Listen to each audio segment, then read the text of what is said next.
Neat paper లీకులు, అక్రమాలపై తెలంగాణ కాంగ్రెస్ భారీ rally నిర్వహించింది. గాంధీ భవన్ నుంచి బాబు జగజీవన్ రామ్ విగ్రహం వరకు భారీ ర్యాలీ చేపట్టింది. దోషులను కఠినంగా శిక్షించాలని, సమగ్ర విచారణ జరిపించాలని కాంగ్రెస్ నేతలు డిమాండ్ చేశారు. 24 లక్షల మంది విద్యార్థుల భవిష్యత్తుతో కేంద్రం ఆటాడుకుంటుందని మండిపడ్డారు.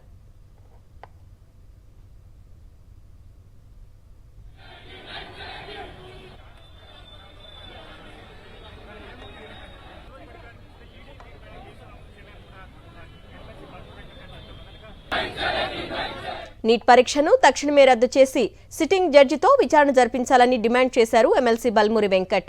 బీజేపీ పాలిత రాష్ట్రాల్లోనే నీట్ ప్రశ్నాపత్రం లీక్ అయిందని, దీనిపై రాష్ట్ర బీజేపీ నేతలు ఎందుకు మాట్లాడడం లేదని ప్రశ్నించారు. ఎప్పుడైతే పేపర్ లీకేజ్ అయ్యి 1500 మంది స్టూడెంట్స్కి మళ్ళీ ఎగ్జామ్ రీకండక్ట్ చేయాలనే ఒక విషయం బయటికి వచ్చిందంటే చాలా స్పష్టంగా sanctity, transparency, integrity of the exam దెబ్బతిన్నదని చెప్పి చాలా స్పష్టంగా కనబడుతుంది.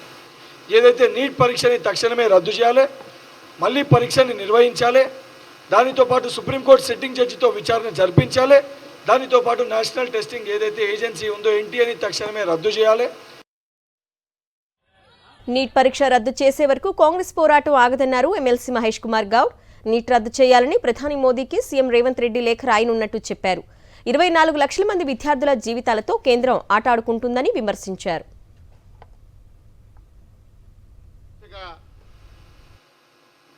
అధికారంలో నాయకులే ప్రమేయంతో ఇలాంటి లీకులు జరుగుతూ ఉంటే ఇంకా ఈ దేశాన్ని దేవుడే కాపాడాలి.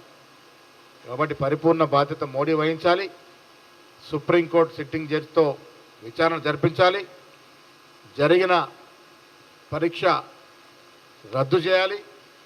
తిరిగి నిష్పక్షపాతంగా, నిజాయితీగా పరీక్ష నిర్వహించాలని మా ప్రధాన డిమాండ్.